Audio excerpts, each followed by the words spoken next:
Chào mừng anh chị em quay lại với kênh Nhất Thế Giới, nơi chúng ta đào bới những chi tiết tưởng chừng nhỏ xíu, nhưng đủ để thấy lịch sử đã chơi chiêu với con người như thế nào. Các anh chị em nghĩ Giáng sinh là gì? Là ông già Noel đi phát quà? Là cây thông lấp lánh đèn? Hay là cả gia đình quây quần, hát mấy bài nhạc quen tai kiểu như Jingle Bells trong khi ngoài trời tuyết rơi lãng mạn hả? Nhưng mà khoan đã, lịch sử có một nơi mà Giáng sinh bị xử lý theo kiểu không tưởng. Không phải kiểu cấm đoán thô bạo, đập phá nhà thờ ầm ầm, mặc dù họ cũng làm thế với nhiều nơi thờ tự. Nó không bị xóa sổ trong một đêm bằng cách ra một đạo luật ghi rõ, cấm Giáng sinh. Thay vào đó, họ làm một việc tinh vi và hiệu quả hơn nhiều, khiến Giáng sinh dần dần biến mất khỏi cuộc sống hàng ngày. Và nơi đó chính là Liên Xô. Rất nhiều anh chị em hỏi tôi, Liên Xô có cấm Giáng sinh không? Nếu tôi trả lời chỉ bằng có hoặc không, thì coi như anh chị em đã dính bẫy của lịch sử rồi đó. Vì Liên Xô không xóa Giáng sinh bằng một cú đấm thẳng mặt. Họ làm cho nó trở nên vô hình, không còn chỗ trong xã hội, và cuối cùng, dân chúng quen dần với việc không cần nó nữa. Ở Liên Xô, ăn mừng Giáng sinh công khai không phải lúc nào cũng bị coi là tội hình sự trực tiếp, nhưng nó là một rủi ro chính trị lớn lao. Không có ngày nghỉ lễ chính thức, không có không gian công cộng để trang trí hay tụ họp, không được nhắc đến trên báo chí, trường học hay quảng trường. Cũng không ai dám công khai hỏi, hôm nay là ngày gì vì sợ bị quy là phản động tôn giáo. Còn cây thông thì sao? Nó không bị cấm bởi một đạo luật riêng lẻ nào, nhưng đủ để khiến người ta tự thấy không an toàn khi dựng lên. Đặc biệt trong những năm 1920 đến 1930, bạn có thể bị phê bình ở cơ quan, có thể bị để ý trong khu phố, hoặc có thể bị gắn mác, lạc hậu, tàn dư tôn giáo, không phù hợp với xã hội mới. Niềm tin tôn giáo không bị xóa sạch khỏi đầu óc con người một sớm một chiều, nhưng nó bị đẩy sâu vào bóng tối, vào những góc nhà kín đáo, nơi không ai dám khoe ra. Hôm nay, tôi sẽ kể cho anh chị em nghe câu chuyện có thật 100%, vừa bá đạo vừa đen tối nhất lịch sử Giáng sinh. Khi một chế độ nghĩ rằng họ có thể thay thế cả Chúa Trời bằng tuyên truyền và lễ hội vô thần. Nếu anh chị em thấy nội dung này thú vị, khiến mình phải dừng lại suy nghĩ một chút giữa mùa lễ hội, thì đừng quên nhấn nút like, share và subscribe kênh Nhất Thế Giới để ủng hộ tôi nhé. Giờ thì, thắt dây an toàn đi. Chúng ta sắp bước vào những góc khuất của một phiên bản Giáng sinh, không có Chúa, mà thay vào đó là ông già tuyết với ngôi sao đỏ và những bài hát ca ngợi Đảng đấy nhé. Wow!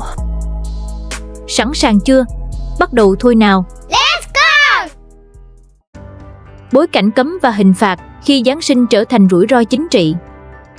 Anh chị em ơi, nếu phải chọn ra giai đoạn tàn khốc nhất với Giáng sinh ở Liên Xô, thì đó không phải cuối thời Stalin đâu, mà chính là từ những năm 1929 đến 1935, thời kỳ chiến dịch chống tôn giáo lên đến đỉnh điểm. Đây là lúc toàn bộ đời sống tôn giáo bị coi là vấn đề chính trị, tất cả lễ tôn giáo, bao gồm Giáng sinh, bị đẩy ra rìa xã hội một cách có hệ thống. Họ đóng cửa hàng chục nghìn nhà thờ, chuyển thành kho chứa hàng hoặc câu lạc bộ vô thần. Biểu tượng tôn giáo bị phá hủy, linh mục và tu sĩ bị bắt hàng loạt, nhiều người bị cáo buộc phản động, chống nhà nước Xô Viết, rồi bị lưu đày hoặc xử bắn. Dân dựng cây thông bất hợp pháp, có thể bị phạt việc làm, đuổi việc, thậm chí gửi đến là Siberia, trại lao động khổ sai giữa tuyết giá. Sau cách mạng 1917, chính quyền Bolshevik coi tôn giáo là một công cụ của chế độ cũ, thứ khiến con người cam chịu, phục tùng số phận, và vì thế, không phù hợp với xã hội Xô Viết mới. Giáo dục vô thần được nhồi nhét từ trường học, báo chí thì liên tục chửi tôn giáo là thuốc phiện của dân chúng. Năm 1929 là mốc quan trọng khi nhà nước Liên Xô ban hành luật về các hội tôn giáo, không tuyên bố cấm tôn giáo một cách trắng trợn, nhưng siết chặt gần như toàn bộ không gian hoạt động của nó. Hệ quả là luật mới hạn chế hoạt động tôn giáo nghiêm ngặt. Các ngày lễ tôn giáo, trong đó có Giáng sinh, bị xóa khỏi lịch chính thức, không nghỉ lễ, phải đi làm bình thường. Nhà thờ bị hạn chế sinh hoạt, đặt dưới giám sát. Giáo dục vô thần được đẩy mạnh trong trường học. Giáng sinh không còn được tổ chức công khai, truyền thông im thinh thích không nhắc tới. Điều quan trọng cần nói cho đúng là không có điều luật nào ghi rõ ai mừng Giáng sinh sẽ đi tù. cũng không có lệnh cấm riêng cây thông Chonka bằng một văn bản duy nhất. Nhưng trong bối cảnh đó, mọi thứ liên quan đến tôn giáo đều bị coi là mối đe dọa chính trị, và Giáng sinh cũng không còn được thừa nhận là một phần hợp pháp của đời sống xã hội. Còn cây thông thì sao? Không có điều luật nào ghi dựng cây thông là phạm pháp. Nhưng trong bối cảnh đó, cây thông gắn chặt với Giáng sinh. Giáng sinh là biểu tượng tôn giáo, mà tôn giáo có thể bị xem là hành vi phản động về ý thức hệ. Bán cây thông bị cấm, chặt cây thông trong rừng để dựng lén cũng nguy hiểm. Không phải ai dựng cây thông cũng bị bắt, nhưng nó đủ để khiến người ta phải cân nhắc trước khi làm. Dân chúng vẫn lén làm, dùng bông gòn giả tuyết, vỏ kẹo trang trí, nhưng nếu bị phát hiện, đặc biệt với công chức, giáo viên, đảng viên, khiển trách, ghi hồ sơ xấu, mất việc làm, đuổi việc, bị theo dõi bởi cơ quan an ninh. Ở một số trường hợp nghiêm trọng hơn, bị quy kết tuyên truyền phản động tôn giáo dẫn đến bắt giữ. Không phải ai mừng Giáng sinh cũng bị tống thẳng vào trại lao động là đâu, cái đó chủ yếu dành cho linh mục, tu sĩ hoặc những ai tổ chức nghi lễ công khai, chống đối rõ ràng.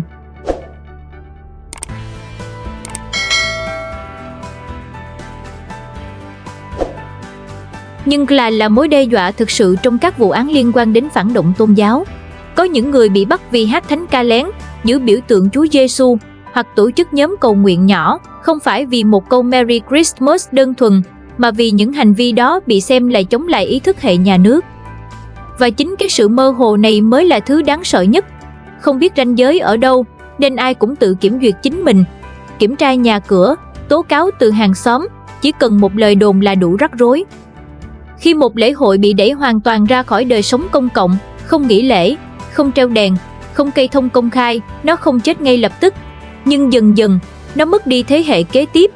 Trẻ con lớn lên chỉ biết năm mới, không biết Giáng sinh là gì. Anh chị em thấy chưa? Liên Xô không cần búa đập thẳng mặt Giáng sinh. Họ chỉ cần làm cho nó không còn cần thiết nữa.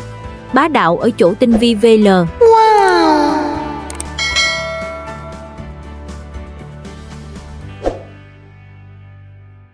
Phản ứng dân chúng và hình phạt thực tế khi niềm tin học cách sống sót.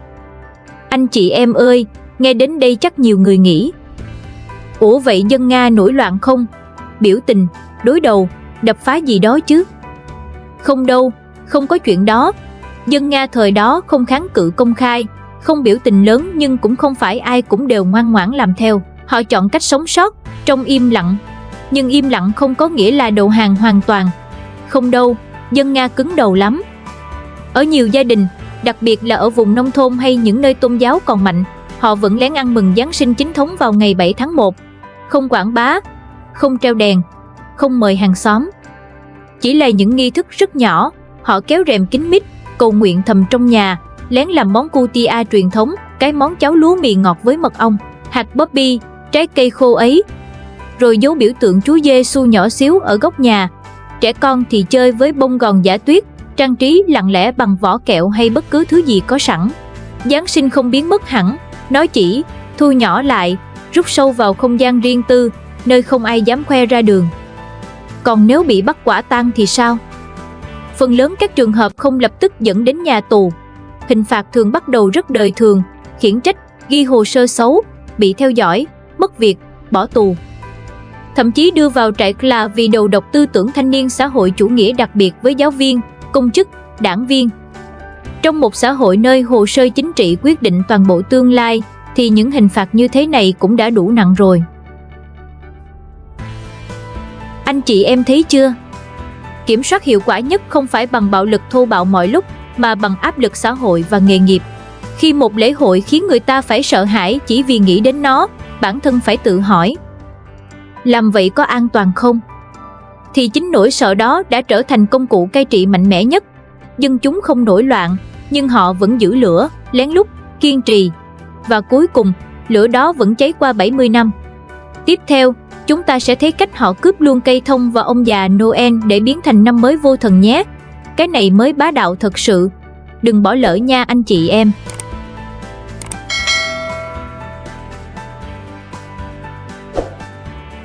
Demoros, từ thần sương giá đến ông già tuyết vô thần.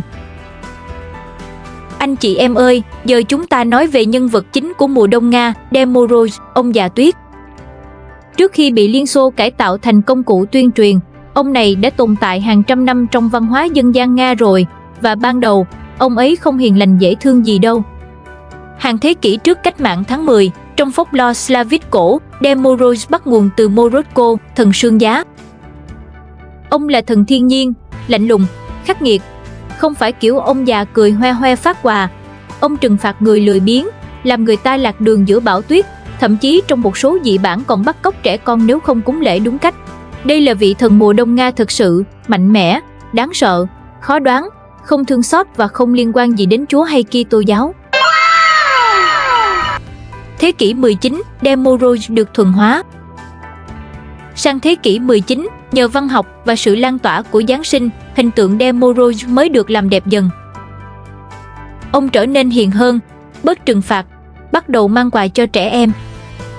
Demorozh lúc này được gắn liền với mùa đông và lễ Giáng sinh.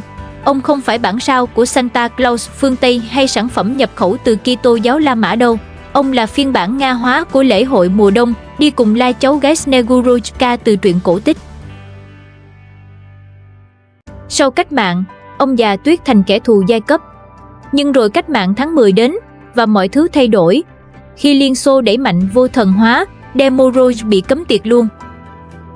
Trong những năm cuối năm 1920, đầu năm 1930, ông bị loại khỏi đời sống công cộng. Ông bị coi là biểu tượng Giáng sinh, đồng minh của linh mục và Kulak, tàn dư phong kiến. Báo chí thời đó gọi ông là kẻ đánh lạc hướng trẻ em khỏi chủ nghĩa xã hội. Nói trắng ra, ông già tuyết bị quy thành kẻ thù giai cấp.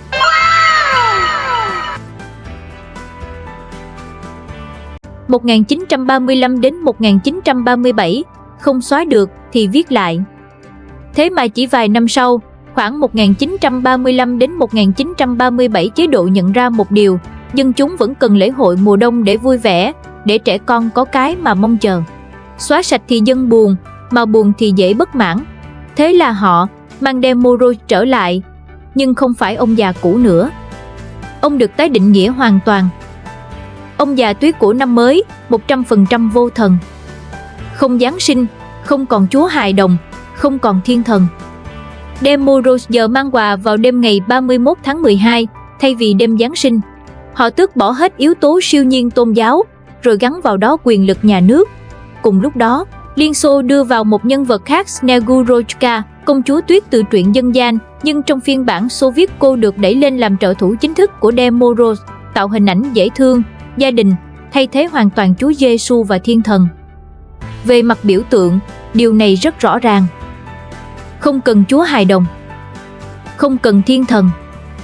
Nhà nước tự tạo gia đình lễ hội của riêng mình. Trang phục thì sao?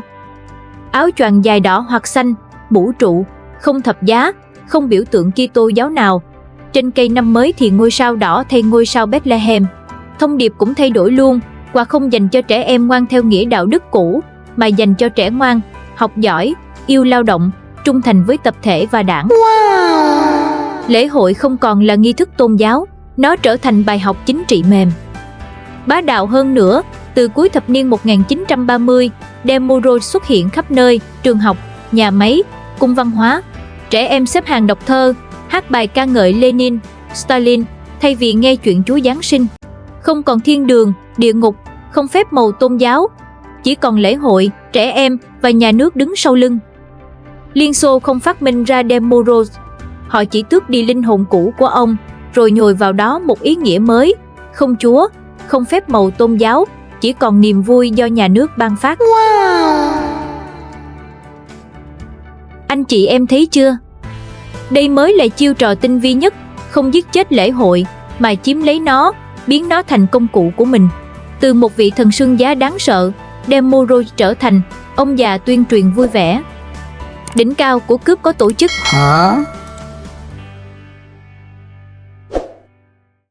Chuyển Giáng sinh sang năm mới, một cuộc cải tạo văn hóa quy mô quốc gia. Đến giữa thập niên 1930, Liên Xô đối mặt với một bài toán cực kỳ thực tế.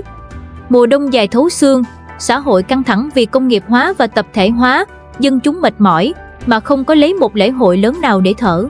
Cấm sạch tôn giáo rồi, Nhưng con người không phải robot, họ vẫn cần vui chơi, cần trẻ con mong quà, cần gia đình sum họp giữa cái lạnh cắt da cắt thịt. Stalin và các đồng chí nhận ra một chân lý đơn giản.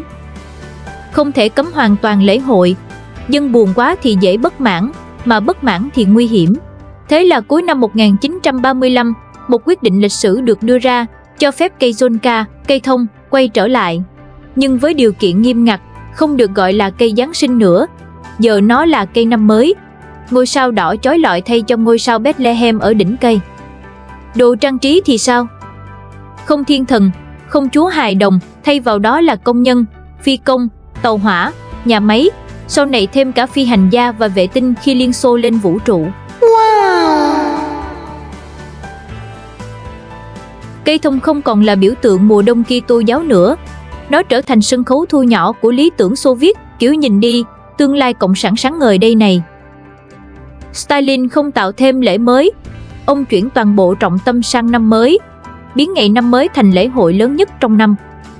Tất cả những gì từng thuộc về Giáng sinh như quà tặng, tiệc tùng, pháo hoa, sum họp, tất cả dồn hết vào đêm ngày 31 tháng 12. Giai đoạn này, tuyên truyền đạt đến mức tinh vi nhất. Poster năm 1928, chúng ta chống lại Giáng sinh. Postcard Demoros Bay, tàu vũ trụ. Hình ảnh lễ hội gắn liền với khoa học, công nghiệp, tương lai.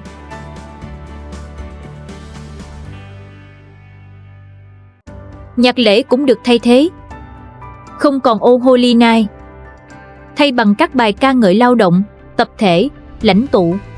Lễ hội không còn là câu chuyện thiêng liêng, nó trở thành bản nhạc nền của ý thức hệ. Khác với Giáng sinh truyền thống mang tính gia đình, năm mới Xô Viết được tổ chức công khai và tập thể. Các lễ hội công cộng thì rầm rộ VL, trường học, nhà máy, cung văn hóa, quảng trường, đâu đâu cũng có biểu diễn. Demoros và Snegurochka xuất hiện, phát quà theo thành tích, trẻ em lên sân khấu đọc thơ, hát hò, hứa học giỏi, lao động tốt, yêu đảng. Thông điệp rất rõ, quà không từ thiên đường rơi xuống, quà từ tập thể, từ nhà nước ban phát.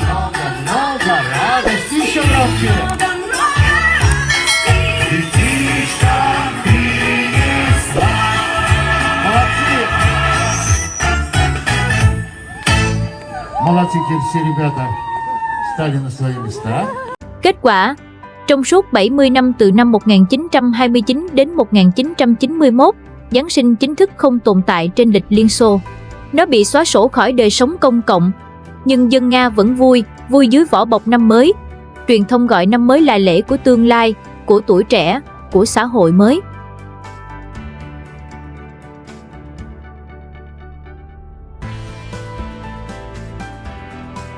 Liên Xô không phá hủy cấu trúc lễ hội, họ chỉ thay nội dung bên trong. Thử nghiệm giai đoạn năm 1929 đến 1935 cho thấy con người không sống thiếu lễ hội được. Vì thế, Giáng sinh bị xóa tên, nhưng nhu cầu lễ hội thì không bị tiêu diệt. Nó chỉ được tái định dạng dưới một cái tên khác, năm mới. Thế nên thay vì cấm khô khốc, họ chọn cách thông minh hơn. Chiếm lấy lễ hội, tái định dạng nó. Liên Xô hiểu một điều rất sâu sắc. Ép buộc sinh ra phản kháng, còn lễ hội sinh ra đồng thuận. Họ dùng chính trẻ em, âm nhạc, ánh đèn, quà tặng, những thứ đi thẳng vào ký ức tuổi thơ để làm tuyên truyền mềm. Hệ quả văn hóa thì khủng khiếp. Nhiều thế hệ trẻ em Liên Xô lớn lên chỉ biết chờ năm mới, không biết Giáng sinh là gì, không gắn lễ hội với tôn giáo. Với họ, Demoros luôn là ông già năm mới. Giáng sinh không bị ghét bỏ, nó đơn giản, không tồn tại trong trí nhớ tập thể. Khi lễ hội cũ đã bị thay thế hoàn toàn, niềm tin cũ không cần đàn áp nữa, nó tự mờ đi theo thời gian. Nhưng anh chị em ơi, mọi thứ tuyên truyền đều có hạn sử dụng. Khi một hệ thống dựa trên tuyên truyền bắt đầu lung lay, thì chuyện gì xảy ra? Giáng sinh, thứ từng bị làm cho biến mất, đã quay trở lại như thế nào sau năm 1991? Đừng bỏ lỡ nha, vì cái kết mới thực sự đáng để suy ngẫm đấy. Phục hồi sau 1991, Giáng sinh quay lại, nhưng không còn như xưa. Năm 1991, Liên Xô tan rã. Nhà nước vô thần sụp đổ hoàn toàn. Kiểm soát ý thức hệ không còn. Tôn giáo được tự do. Trên giấy tờ, Giáng sinh chính thức được tự do trở lại, không còn bị cấm đoán nữa. Nhà thờ chính thống Nga mở cửa rộng rãi. Lễ Giáng sinh chính thống vào ngày 7 tháng 1 được khôi phục về mặt tôn giáo, trở thành ngày nghỉ lễ quốc gia. Người dân Nga, đặc biệt là những người lớn tuổi, đổ xô đến nhà thờ, ăn mừng công khai lần đầu tiên sau gần 70 năm, không chỉ vì đức tin, mà vì cảm giác lấy lại một thứ từng bị đánh cắp. Có người khóc, có người ôm nhau, khoảnh khắc xúc động thật sự, như một truyền thống bị chôn vùi bỗng được hồi sinh. Nhưng anh chị em ơi, lịch sử không bao giờ đơn giản như bật công tắc. Một lễ hội có thể bị cấm bằng luật, nhưng ký ức của hàng chục triệu người thì không thể reset chỉ trong một đêm. Với nhiều thế hệ lớn lên dưới thời Liên Xô, Giáng sinh không phải thứ họ ghét bỏ. Nó đơn giản, chưa từng tồn tại trong tuổi thơ họ. Họ biết năm mới là lúc cây thông sáng đèn, đem Moros mang quà, cả nhà quây quần tiệc tùng. Còn Giáng sinh, nó như một khái niệm ngoại nhập, lạ lẫm, không có chỗ trong ký ức tập thể. Giáng sinh không gắn với ký ức gia đình, không gắn với quà tặng, không gắn với những khoảnh khắc hạnh phúc đầu đời. Kết quả, dù Giáng sinh được phục hồi chính thức, năm mới vẫn là lễ hội lớn nhất, là ông hoàng mùa đông ở Nga đến tận hôm nay. Cây thông vẫn được gọi là cây năm mới. Ded Moroz và Snegurочка vẫn là biểu tượng trung tâm, đi diễu hành, xuất hiện trên TV, phát quà cho trẻ em. Chỉ khác là ông ấy không còn đọc thơ ca ngợi Lenin nữa, mà trở thành nhân vật văn hóa, giải trí thuần túy, được phi chính trị hóa. Từ cuối thập niên 1990 trở đi, Giáng sinh bắt đầu quay lại mạnh hơn ở khía cạnh tiêu dùng. Trang trí kiểu phương Tây, ông già Noel đỏ chói, Santa Claus xuất hiện trong quảng cáo, trung tâm thương mại, nhưng nó thường tồn tại song song và lép vế hơn hẳn so với năm mới. Giáng sinh chủ yếu là lễ tôn giáo ở nhà thờ, còn năm mới là dịp party lớn, nghỉ dài, quà cáp ngập mặt.